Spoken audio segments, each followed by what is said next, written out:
Tô ilhado, pô, tô ilhado, tentando, desde manhãzinha tentando ir pra casa, mas não consigo não. Aqui é o único lugar do rio que eu consigo passar e assim mesmo tá muito cheio, não consigo passar não. Tá a motoca ali, vim pescar por ontem, mas não sabia que ia chover desse jeito não, ó. Ele tá aqui, desse jeito o rio. Passa não, vou chegar lá pertinho lá pra tu ver.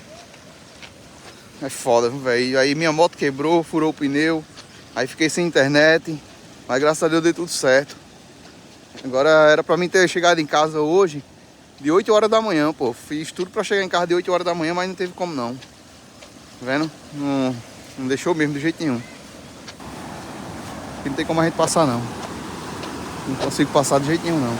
Ó. Isso aqui é o rio. Aqui, ó.